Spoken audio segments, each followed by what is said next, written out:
Hello and welcome, Exiles, to the update of my Stormbind build, and man oh man, do I like playing the skill more and more each time.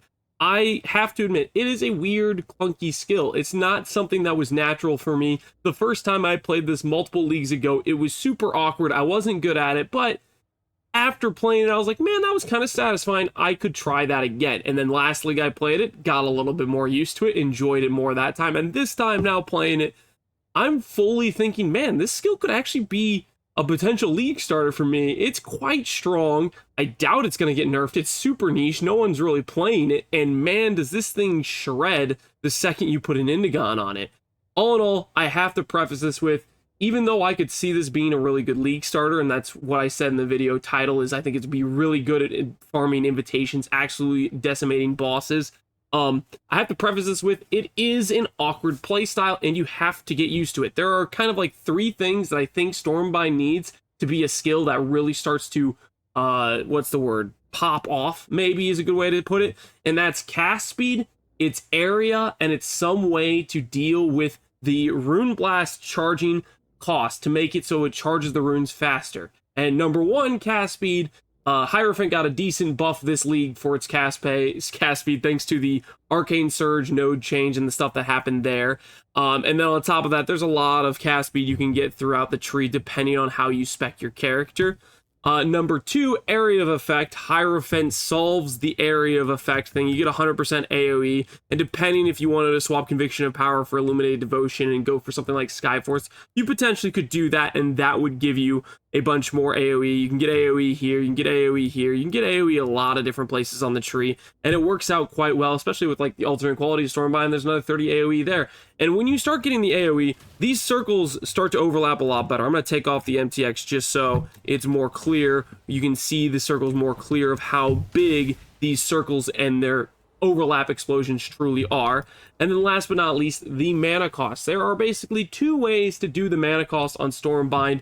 Number one, and this is if you're doing the mana version of the build, it's to use an indigon. Indigon allows you to ramp your mana cost, which makes your Rune Blast cost a bunch, which means I can put these runes down, I can proc an Arcane Cloak, get my mana cost really high, and then instantly charge these to full, rather than without the indigon. Normally it would look like this, where I have to wait and it would charge basically 2 ticks per cast, 1 tick per cast, whatever it is. You can see the difference of how fast you can charge the full, and how fast you charge the full is how fast you burst with just way more damage and way more AoE, because the runes get more damage per charge and more AoE per charge. As you can see, clearly a non-charge rune doesn't really have that much AoE, but if I full charge a rune, you can see the difference in AoE there pretty clearly.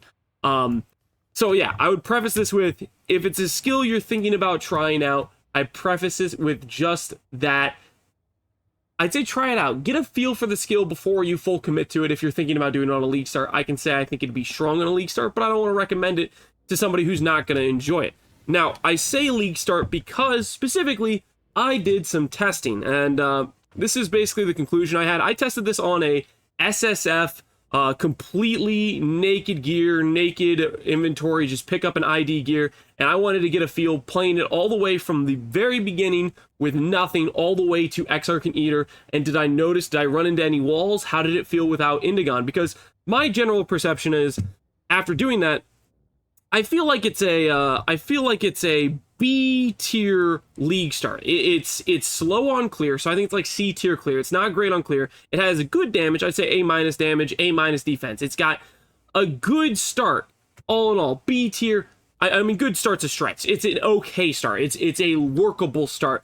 But the thing is, the second you get an indigon, you make this gear transfer to indigon, it instantly jumps, in my opinion, to something that is an S tier bossing and invitation farmer, because you go from a character that has pretty good defense and just chill, like okay clear, to a character that honestly is quite fast in terms of just bum rushing bosses, and this in just one shot annihilates bosses while also having a decently tanky character, not necessarily being a character that's just a pure glass cannon, but actually a character that can take a hit or two. It can run through invitations, it can run through those maps, and it can one-shot guardians quite easily, and that is a massive money strategy on a league start, and I think that could make it, in terms of the trade league, quite a good league starter just because of that. Now, indigon, if you look at the PoE Ninja of Indigon, and I want to show you guys that.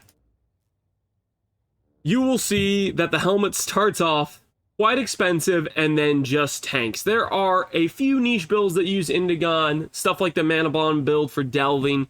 Characters like this Stormbind character would use it, but all in all, Indigon is not a widely popular, widely used item. If they don't buff mana, I think this will follow a similar trend where initially it'll be a couple div and it will just tank and tank and tank. And depending on how fast you do the campaign, if you're somebody who's a little bit more casual through the campaign, you could even afford this by the time you're in white maps, just because of it could be 20C by the time you get there because it drops within a week. That being said, if they give mana a huge buff, which is possible, if it happens, maybe it doesn't, we will see. If they buff mana, I can't promise this price guarantee. But the good news is, if they buff mana, then this build just gets a lot better, because buffs to mana, they buff this build, right? So even if they make the Indigon cost higher, it could make the build better in basically consequence of buffing mana if they buff it. We'll see about that. Now, talking about specifically the character, I want to go through a showcase of my character here, which is a character that is leveled with decent gear. Real quick, I'm cutting this in the video because I started doing a map showcase and realized I forgot to talk about the elephant in the room, which is Crucible. When Crucible is gone, how does this build fare? You are using this build in Crucible. The character you're showcasing is Crucible. What does it make or break? And the short answer is it hurts your regen a lot to lose Crucible. Hopefully, they consider giving mana some buffs in terms of mana regen. Right now, mana regen is the big issue. Whenever I make a mana build, I'm like, man, it works with Leech, it works with a Mana Flask, but man, does it feel bad to be based around a regen-based character. And the short answer really is, ultimately, you could force in more Mana Flask shenanigans to get around not needing this, or ultimately, you don't need this a ton to make the character still one-shot bosses. You really only need a little bit of your initial mana pool to press Arcane Surge and to instantly proc your runes and one-shot the boss. This doesn't stop that from happening, so it's still going to be S tier for bossing. As for actual mapping as you're going through, I suspect it will feel a little bit worse in that scenario, and in the bosses you can't 100% one-shot, like a Ubers, for example, then you'd feel missing this in those contexts.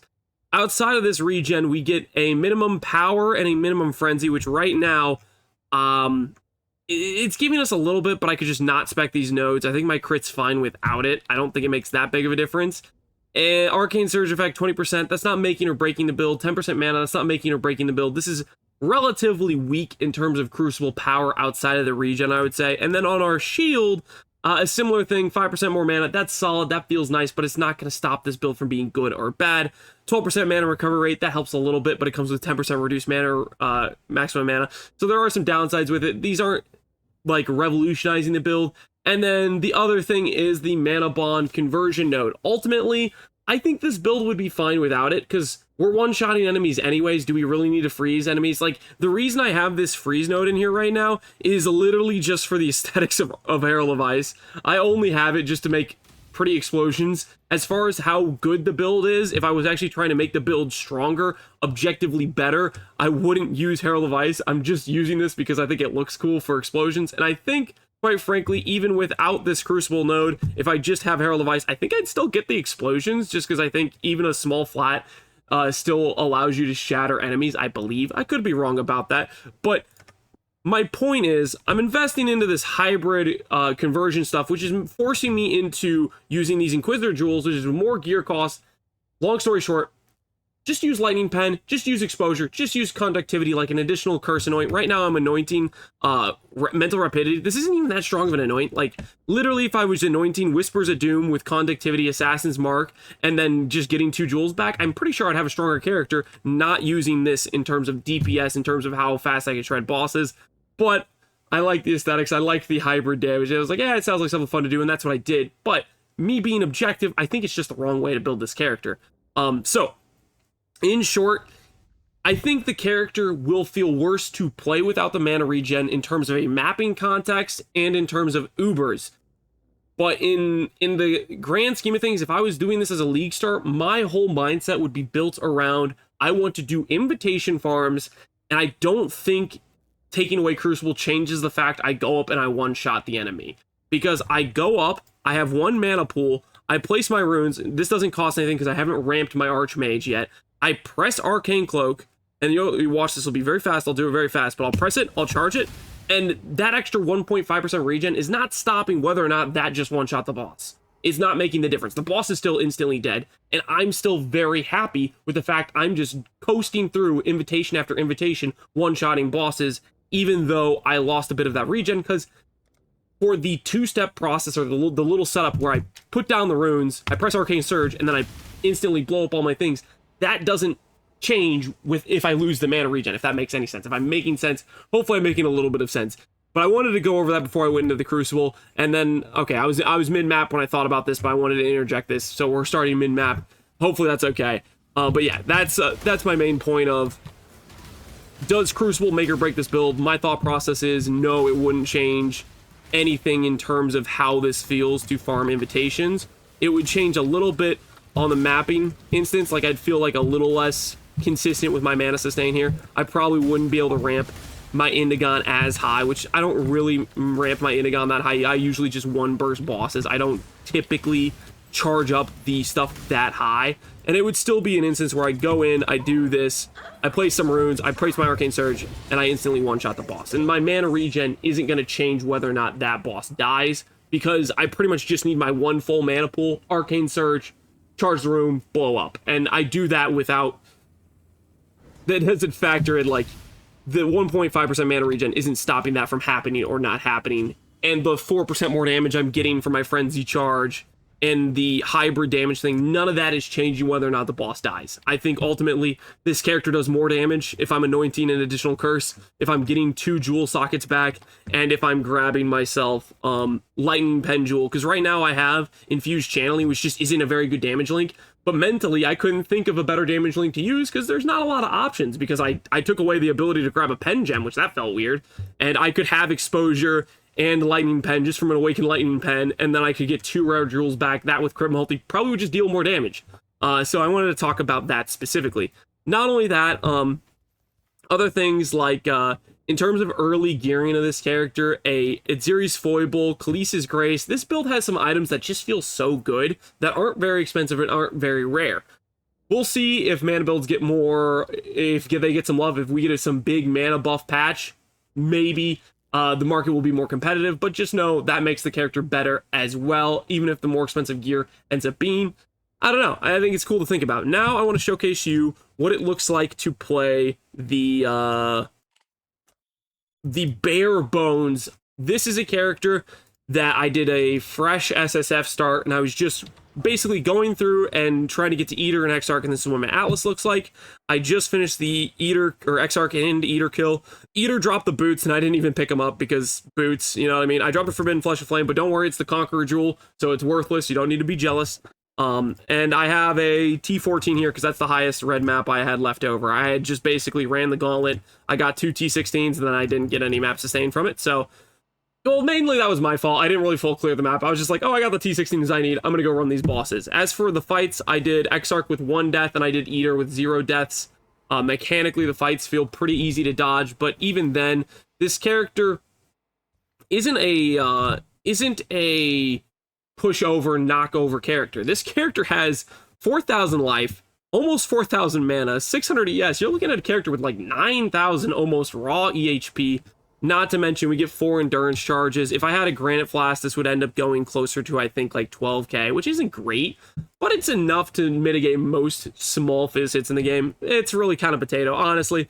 I'd probably rather go with haste and just go a little bit faster, but somebody was making fun of me for not using determination, so I clicked determination, and I regret it a little bit, but what are you going to do? And then as for my gear, it's just really bare bones. It was a 4-link, it's a just random stuff I could find off the ground. Side note, I found this really insane shield if I was a cold build. I was just like looking at that cold damage roll. I was like, man, that'd be something if that was lightning damage, but it's not. And quite frankly, if I was a cold build, I wouldn't want the mana anyway, so it wouldn't actually be that good. But the point is, my gear is bad. I will have PUBs for both this random character I had while leveling and the character I had in the video showcasing me just one-shotting bosses. And one thing I should note real quick, because I think people have a lot of questions about it. Why are you using 2 different Stormbind setups? And it's pretty simple. The Rune Blast can be basically you can have it set up specifically for Rune Blast, which Rune Blast is the charge thing. That's this thing right here. And you have a separate setup for the ones that places the runes.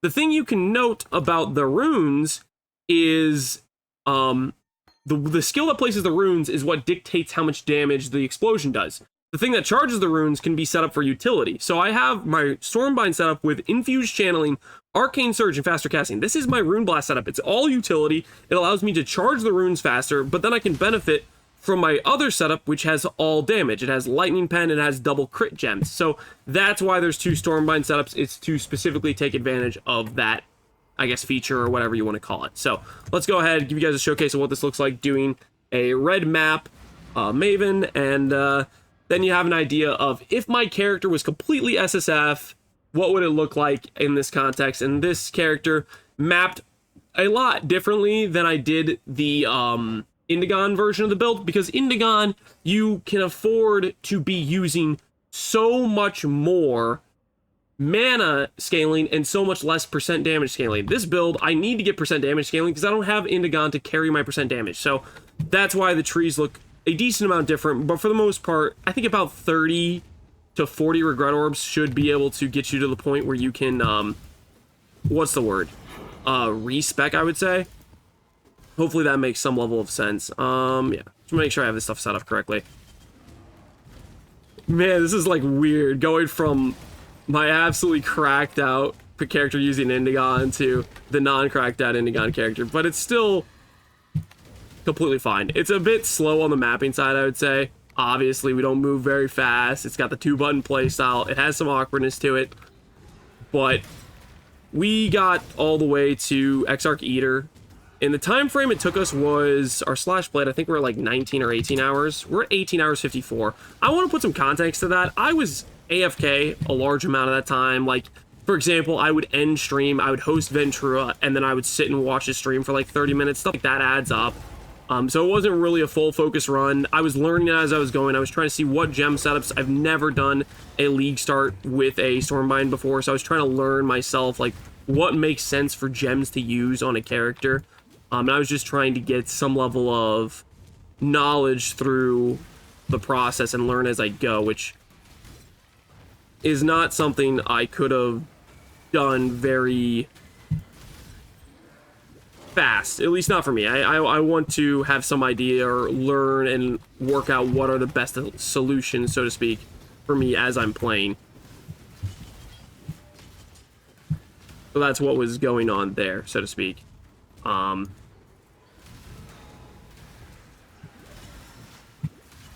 Main takeaway is that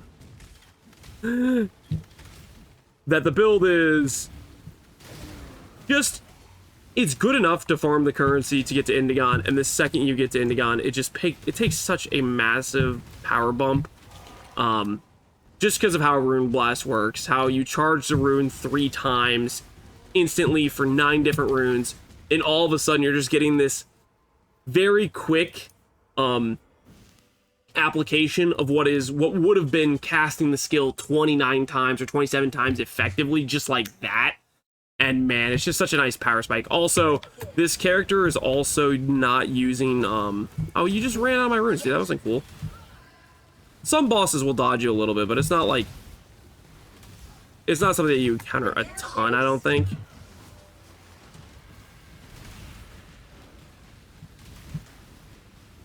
This guy does his little jump over move a lot, I guess.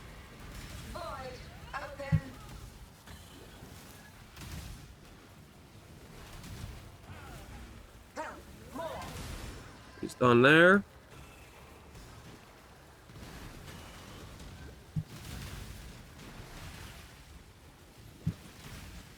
And I should say also, when you're fighting bosses, certain bosses give you more opportunities to preload than others. So, like, for example, this boss, it's okay for preloading, but it's not great. Other bosses, like a Katava, become a cakewalk because every phase you can preload.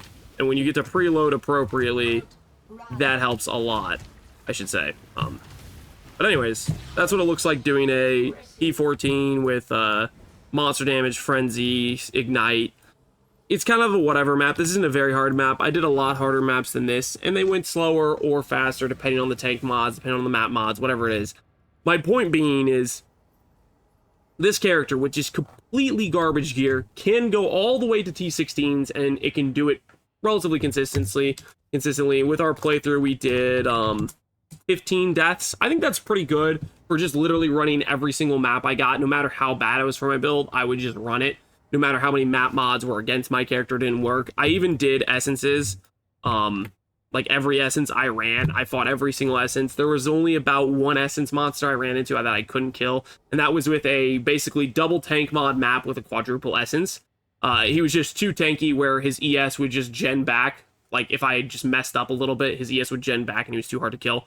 But outside of that, the goal was, could this character farm itself the currency to do indigon? And the answer is yes. Do I agree that Stormbind's the best skill to use until indigon? I'm not sure. It ultimately could be better to just go Archmage, something with Ball Lightning Arc, something that more classically is maybe more feels good, and maybe swap to indigon the second you get into Stormbind, or swap into Stormbind the second you get indigon. Maybe that's the play. Regardless, I'm pretty happy with the character. We'll see what happens on ExileCon with patch notes when we get more information about the new league. If it looks well for mana builds, if there's some nice buffs to Hierophant, whatever we see there, I might be tempted to Leaguestart Stormbind, and I just wanted to make this video talking about it and my experience with the build and share it with you guys. Hopefully you guys enjoyed it. As always, thanks for watching Exiles, and peace out. Have a good one.